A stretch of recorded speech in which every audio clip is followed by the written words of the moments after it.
Querido pueblo, danke un día más por permitirme informar vos de el desarrollo ng rondo de conversación con nos abintaiba con Holanda para llegar a un acuerdo para un financiamiento y colaboración duradero. Con satisfacción, me puedo reportar ahora que nos ha seguido logra avance significativo de la negociación con Holanda. Un día más, la negociación no estaba fácil. El trabajo está duro y la materia está complicada. Pero el trabajo duro última semana, donde ambos países están dando fruta.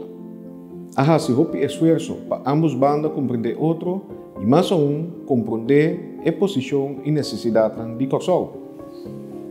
Así a discutir en extenso riba el paquete de reforma, el landspakket. Junto que aquí a añadir una agenda de ejecución. Desde aquí, boncla a definir el objetivo de Holanda que mira nos logra, pero más importante está a definir lo que nos mes que mira realizar.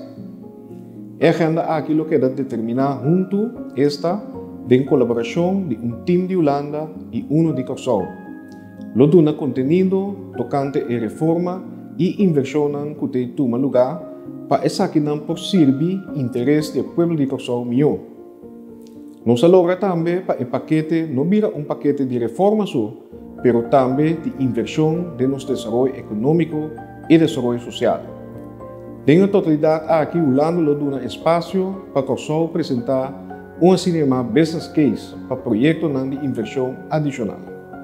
Así nos por crecer de verdad por medio de renovación y inversión duradero. Tiene más puntos que queda cubrir, pero manera indicada anteriormente, nos no por divulgar trucos mientras la negociación está andando. A deliberar también en extenso riba el Ley de Reino, el cinema Rijkswet Caribische Hervormingsentiteit y su memoria van toelichting. Sumamente importante de esa quita para reiterar un día más que un día el punto de más importante para nuestra autonomía queda salvaguardar. El Consejo de Ministros en su última reunión hay una presentación del paquete de reforma y aduna un comentario riba lo que el team técnico a proponer. Conversación riba nivel técnico a continuar riba el Ley de Reino y nos espera pues aquí también por concluir en el próximo día. Un acuerdo político riba el contenido del paquete completo es aquí lo por ser tratado del Consejo de Ministros de Reino.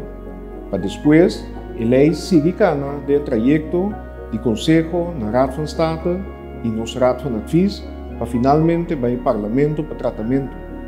Mientras tanto, el financiamiento que nos ministerio porta a nuestra disposición y la colaboración con Holanda por iniciar. Me quiero agradecer a la comunidad para la madurez y la paciencia de la última semana y para el espacio donado para la negociación por continuar. Ahora es el momento para nos tomar acción para el bienestar de nuestro tour. No tem más margen para quedar viraront. É hora a llegar para nos unir y poner nuestro país back riba en ruta de recuperación. Lo no va a estar fácil, el camino ainda está largo, pero nos tem urgencia sí. Nos mester realizar reformas que para hopi tempo nos habita discutir, pero nunca no a concretizar. Nos mester tomar el coraje y realmente invertir en lo que siempre nos estaba tasar, que lo hace nos grande, esta nos genera. Tú estás aquí enfrentando un día crisis que ha dado nos más duro de nuestra historia, pero nos lo nos camina para salir fuera de allí. De forma aquí y con cabeza frío, pero con gran ambición y determinación, nos logra éxito. Muchas gracias.